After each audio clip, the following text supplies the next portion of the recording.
कई थे गांव कई थे पौधे, अपनी ही धुन में थे रहते। सदियों से चल रही थी गाड़ी, जैसे तैसे बढ़ रही थी कहानी।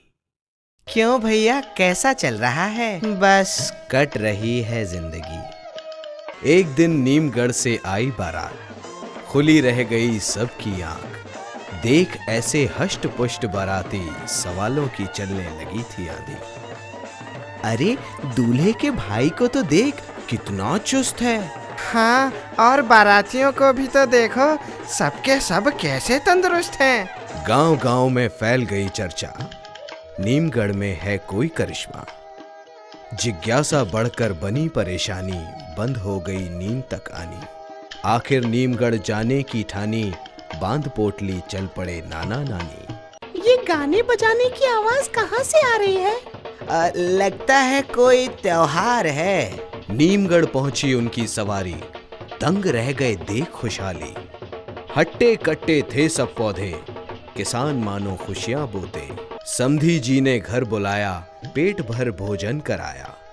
नाना जी ने मारी डकार, बोला दिखाओ खेत खलियान। जानना था उनको राज, नीमगढ़ में ऐसी क्या है बात। इतनी सी बात, चलो मैं आपको समझाता हूँ। ये तो आपको पता ही होगा कि पौधे के लिए नाइट्रोजन कितना जरूरी है।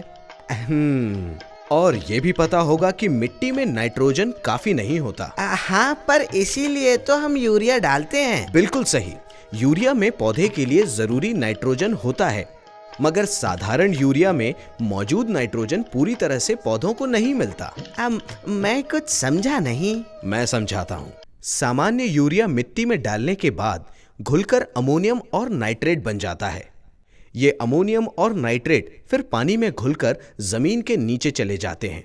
इसके फलस्वरूप साधारण यूरिया में मौजूद नाइट्रोजन पूरी तरह से पौधों को नहीं मिल पाता। ओह, ऐसे में हम क्या कर सकते हैं? घबराइए मत, इसका उपाय है टाटा पारस नीम कोटेड यूरिया। अच्छा, जरा देखें तो।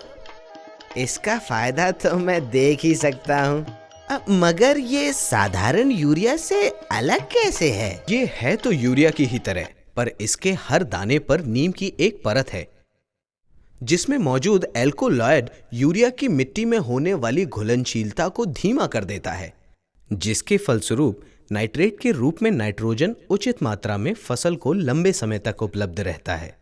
इससे पौधे को ज्यादा लंबे समय तक नाइट्रोजन अवशोषण करने का अवसर मिलता है। अच्छा, ये तो वाकई कमाल का है। हाँ, और पारस नीम कोटेड यूरिया के दो और फायदे हैं। अब वो मैं बताता हूँ। इसमें नीम है तो ये मिट्टी में पाए जाने वाले कीटों से भी बचाव में सहायक होगा, है ना?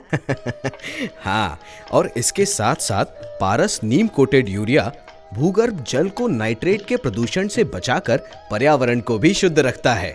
अरे वाह, ये तो कमाल का नहीं, बहुत कमाल का है। नाना नानी फिर गांव वापस आए, पारस नीम कोटेड यूरिया साथ लाए। जल्द गांव की किस्मत पलटी, फैली खुशहाली और तरक्की। अब तो हर गांव बन गया नीमगढ़, ज्यादा पैदावार से फैली खुशहाली घर घर। टाटा पारस की फसल पोषण श्रृंखला से। पारस नीम कोटेड यूरिया, फसल को मिले नाइट्रोजन का पोषण लंबे समय तक।